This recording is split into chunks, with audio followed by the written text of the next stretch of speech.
नमस्कार. मी श्री चंद्रकांत पांडुरंग कारंडे, दोस्ती ग्रुप मुंबई यामधला एक सभासद सदस्य आहे. आमच्या 11 मित्रांचा गेली 33 वर्षापासून एक ग्रुप आहे. साधारण वय वर्ष 18 वर्षाच्या 1-2 वर्ष अगोदर असेल, पण 18 वर्षापेक्षा जास्तच. आज 33 वर्ष पूर्ण झाली त्या दोस्ती ग्रुपला, आणि त्यातलाच जसा मी चंद्रकांत पांडुरंग कारंडे त्यातला एक घटक आहे, तसाच अजून एक घटक आहे जो माझा भाऊ आहे. परंतु भाऊ आणि मित्र या दोन्ही जोडीतून आम्ही आत्तापर्यंत वाटचाल केलेली आहे. ते म्हणजे डॉक्टर शांताराम पांडुरंग कारंडे.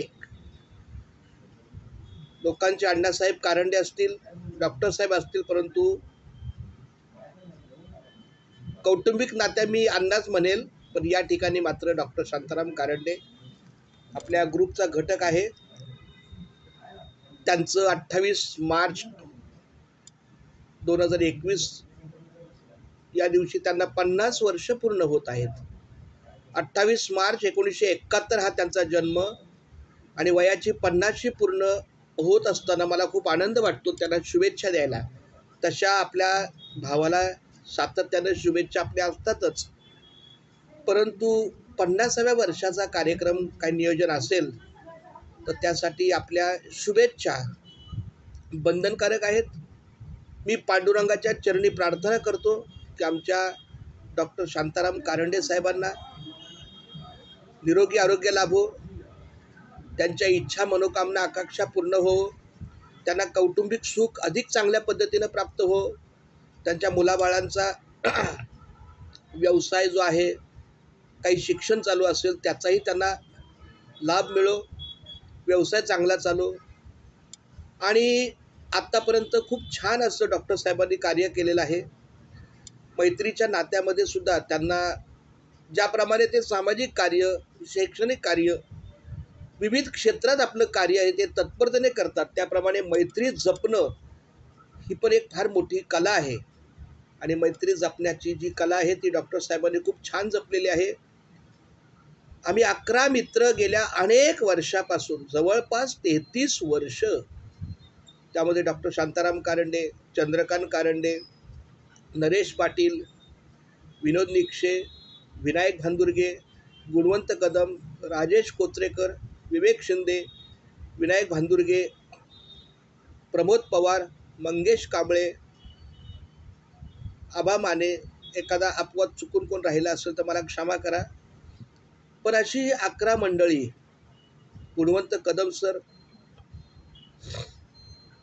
अशा सगळ्यांनी, आता मला वाटतं वयानं मीच लहान असेल त्यामुळं माझाही 50 पुढच्या वर्षी येईल, तेव्हा आजच्या वाढदिवसाच्या हार्दिक शुभेच्छा डॉक्टर साहेबांना, आणि त्यांचं पुढील आयुष्य सुखाचं जावं, निरोगी जावं. एक उदाहरण देऊशी वाटतं की डॉक्टर साहेबांचं, की आम्ही दोघे सख्खे भाऊ असून सुद्धा पिकनिकला गेल्यानंतर साधारण सातत्याने ह्या 8-10 वर्षामध्ये कदाचित माझं काय विविध कारणामुळं कदाचित ह्या 8-10 वर्षात माझं पिकनिकला जाणं अतिशय कमी झालेलं आहे. पण 40शीच्या अगोदर, 35शीच्या अगोदर आम्ही जो काही 18-20 ते म्हणजे 15 वर्ष जी काही पिकनिकची मजा घेतली, त्यामध्ये भाऊ कमी आणि मित्र जास्त असं त्या डॉक्टर साहेबांचं वक्तव्य करता येईल मला. फक्त त्याचं एक वाक्य छान वाटतं, काही जरी झालं तरी मी काही चंदू आहे का. म्हणजे आता चुकीच्या शब्दांना आपण कधी घेणार नाही, पण समजा त्याने काही मूर्खपणा केला तर तिथं मूर्खपणा शब्द न घालता मी काही चंदू आहे का, मला काय चंदू समजलास का. तर अशा पद्धतीचं त्यांचं वक्तव्य एकंदरीत प्रेमाचं असतं, ओलाव्याचं असतं. राग तर कधीच नसतो. तसा तो मायाळू पण आहे. काही विषयाचे आमचे असतील वाद, पण मी म्हणेल वादातूनच संवाद घडतो, आणि संवादातून सुसंवाद घडतो. ठीक आहे, आमचं मतभेद असेल, मनभेद कधी नाही झालं, आणि देव करो ते मतभेदापुरतेच राहो, मनभेद कधी होणार नाही याची मी तरी आटोकाट काळजी घेतो. आईवडिलांचा आशीर्वाद आमच्या बंधूंना लागू, आमच्या मित्राला लागू. मी या ठिकाणी बंधू या नात्याचं वर्णन न करता आमच्या दोस्ती ग्रुपमधला घटक जो आहे त्यांनाच त्या भावार्थाने मी शुभेच्छा देईल की अण्णा, डॉक्टर साहेब, तुम्हाला वाढदिवसाच्या शुभेच्छा. तुमच्या यशाच्या गाथा अशाच पादाक्रांत हो, यशोगाथा शिखरावर जाओ.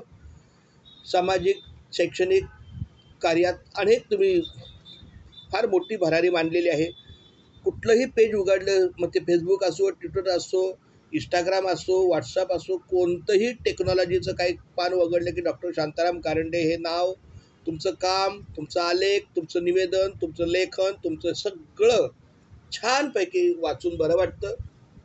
आणि मग लहानपणातला माझा तो अण्णा, गणितसुद्धा शिकताना ते प्रमेय असायचे, अ ब क ई क ड, ते हास्यास्पद मला वाटायचं, पण त्याच अभ्यासाची पूर्तता तू आज चांगल्या पद्धतीने केलीस. I am proud of you अण्णा, मला तुझ्याबद्दल अभिमान आहे.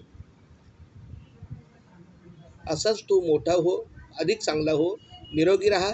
आणि एक विनंती आहे माझ्या लहान भाऊ या नात्याने किंवा कळकलीचा मित्र म्हणून, शक्यतो आत्ताच्या सामाजिक परिस्थितीमध्ये कोरोनाची ही जी काही प्रादुर्भावाची प्रक्रिया चालू आहे ती जीवघेणी आहे. त्यामुळं होईल तेवढा मास्क लावून 4 माणसामध्ये, 8 माणसामध्ये, 10 माणसामध्ये तू त्याची काळजी घ्यावी. मास्क लावून प्रादुर्भाव रोखावा असं माझी तुला नम्र विनंती आहे. धन्यवाद. रामकृष्ण हरी, रामकृष्ण हरी, रामकृष्ण हरी. सर्व मित्रांना रामकृष्ण हरी. आणि डॉक्टर शांताराम कारंडे यांना RKH.